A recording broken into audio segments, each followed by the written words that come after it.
guys, it's time for the gray belt session. So what we're going to do is try to open up the core. So still with the MSA type of approach, we're going to do the myofascial release to the core, front part of the hip, and then the quads. Now the first one we start off with is a good old gut smash. This is fantastic. Sounds as this is awesome as it sounds. Take your good old Batman ball or Spider-Man, whatever, pick your poison, DC or Marvel. But what you're going to do is you can either get a soccer ball, volleyball if you wanted to. This one's not even really fully inflated, but this is what, like $1 at Walmart. So get one of these, and what we're going to do is we're going to have Haley flip over, and she's going to go on her belly. I typically start right at the belly button first, and what you're going to do is take a nice deep breath, let it all out, and just try to relax as much as she can. Deep breath in.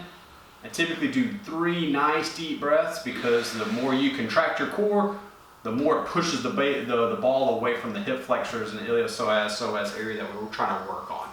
Now, this will feel lovely. This will feel like what they call a kitten's gutting you from the inside kind of a thing. So once you're nice and deep, what Haley's going to do now is just slowly roll back and forth. Get the whole gut area. So I always tell people, think about like quadrants. If you were to kind of break your core up into 4 parts, work one part up here, maybe go to the other side for a little bit, hit that lower part, and the other side. Now just, when you find an area that's tight, it's your area that's tight. Camp on it. Work on it for a little bit. Just breathe. It's a good pain, okay? Now the first 2 weeks of this, just like foam roller, is awful. It's pretty darn tight. You're just gonna sit there and concentrate, embrace the suck kind of thing. But yeah, enjoy this one.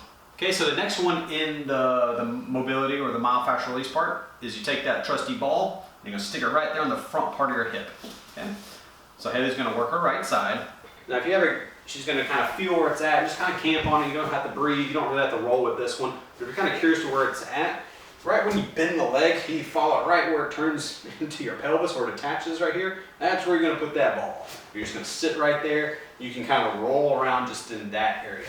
Sometimes whenever you have that pressure, kind of like what Haley's doing, she's putting her foot on the ground and she's just gonna internally and externally rotate her whole leg.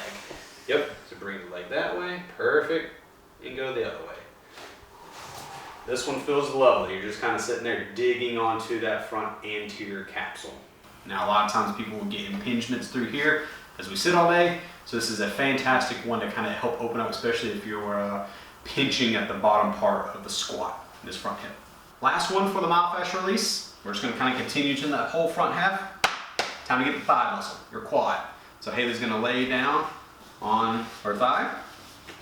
And we've already done this one before, but you're just going to kind of really clean it out, go up and down, feel where you're tight at, and I want you to stop on it. And then she's going to flex and extend and really work that trigger point out in that thigh muscle.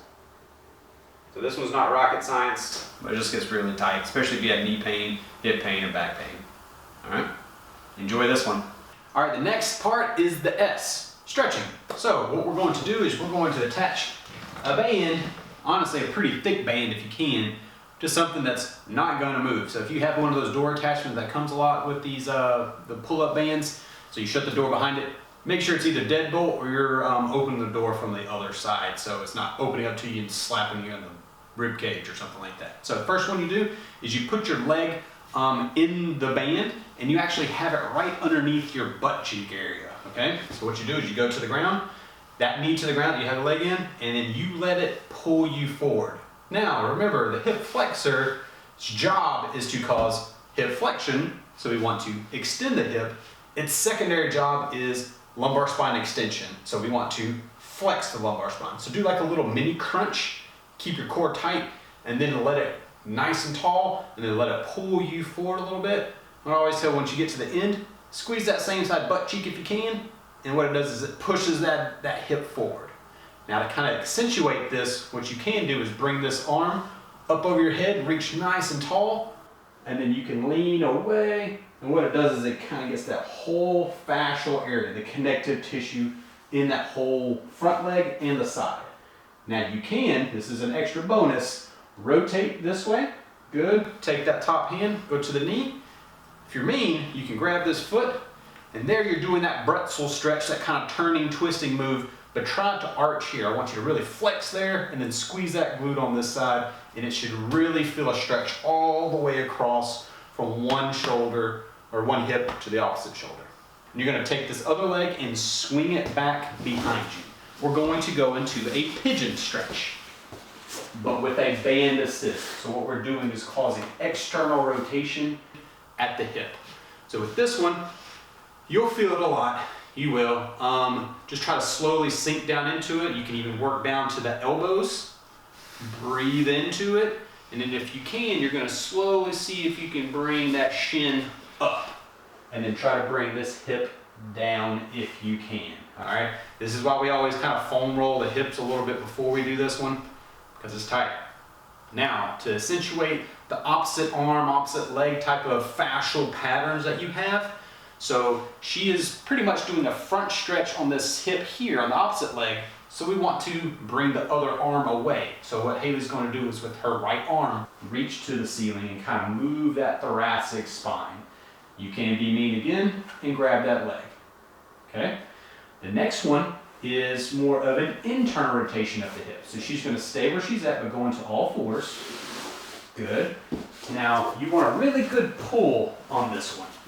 Okay, so what it's doing is it's pulling the hip that way, more of a distraction. Now, what I'm going to have her do is bring this foot this way. So it's causing internal rotation here at the hip. All you're trying to do is get a banded distraction at this hip. You won't really feel this one as much as the hip flexor or the pigeon stretch, but a lot of times if you have that pinching type pain or a lack of mobility with internal rotation, it's a problem with functional movement, squat, deadlift, lunge. Okay, so definitely work on that one. All right, the next thing you're gonna do is a hamstring. So with your here, all you're gonna do is stand up, but you're gonna have your face and everything away from the band attached to the wall. All right, now what Haley's gonna do is she's gonna step out with the opposite leg. She's going to really focus on keeping this knee straight. All you're gonna do is allow the band to pull you back when you actually bend over, because we want a hip hinge here. Good. Look down, because I want to have this to stretch also. Okay, now your goal is to reach to the outside part of this foot with the other hand. So in this case, her left hand reaches the outside part of the foot, because there again, we want opposite hip stretching to that opposite arm. If you can, bring this arm up to the ceiling. This is like a beautiful yoga move. Now here again, you can torture yourself a little more. Try to flex your quad on the leg that has the band in it. You should feel a pretty big hamstring stretch. Remember to focus on your breathing. These are tough, but they're super, super effective. Now it's time for the activation part. Now we're using just a little yellow band here, the normal ones that are just really small. Or you could, if you came with your pull-up bands, series of that ones you have, the red, yellow, black, etc. You can use this. I would take the light one and just triple it up. It's about the same distance and width, okay? Now, Haley already put this on. Make sure it's not all like rumble up, because it will hurt after a while. So try to get it as flat as you can, because if not, it kind of pinches on the skin. All right, now the first one, we pretty much have already done these in the beginning stages of your rehab. We're just gonna make it harder. So time to make this fun. Now, the first one we're gonna do is the bridge. So same thing, reason why we have the band is to really force you into an abduction. So you're adding into the center, abduction, you're bringing it out. So you're gonna have about hip width apart. Remember, we want those toes up, driving the heels into the ground. You're gonna pick your butt up off the ground. Now, this is pretty easy. If you're here, remember, try not to arch this back too much. Nice level spine. And what you're gonna do is you're gonna slowly extend one leg. Perfect. You're gonna hold this for about 10, 15 seconds. Okay? Breathe behind the shield. Then what you're gonna do, Haley's doing good. She can switch. I'm not gonna torture her too bad. Now remember, we wanna make sure this hip doesn't drop whenever you take that leg away. All right? Now, for this, you're holding it for 10, 15 seconds. I want you to do about 10 to 15 reps. Okay, slowly build up to the harder ones. Now, what you're gonna do then is pick a side. Now, I'm gonna have Haley roll to the side. Remember, we did this before. Have the side plank. Now, with this one, I'm gonna have your feet on your both. Now you can have it just like you were before. And the feet on feet, have your elbow there, you're gonna pick your butt up and you're gonna do your side plank. Here, I'm gonna add the beautiful component. Oh, you're gonna bend the knees and you're going to do like a clamshell. There you go. So it's gonna really work this top hip, and she's working the bottom part here. Now I want her shoulders to be up, head to be in a nice neutral position so her spine is straight, and this is probably killing it here, but honestly this bottom hip is having to stabilize too. All right, so this is going to be doing 10 to 15 also. Now to make an insult to injury, what I'm gonna have her do is straighten her leg. Good, and she's gonna do minor, little small ones, little pulses here or there. Remember, try to keep it back just a little bit. There you go. You should feel it in that upper butt area. This one is a beauty. Now, I'm not gonna torture anymore. Roll to the plank. Good. What you can do for this one is you can have the knees on the ground. Remember, keep the spine nice and straight, chin down, head up. Spine is nice and stable. What you're going to do here, knees hip width apart, a little bit wider. Good. What you're gonna do here is, of course, you're having this nice and tight, nothing moves, no extension here. What I'm gonna have Haley do is just barely lift one leg off the ground. Try not to arch here.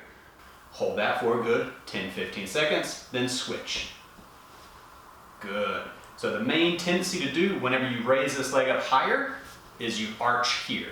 That's a no bueno. So go back to normal. If you can't think of like, I just can't hold this position, sometimes I have people put a weight right here to push them down and focus on not letting this drop at all, okay?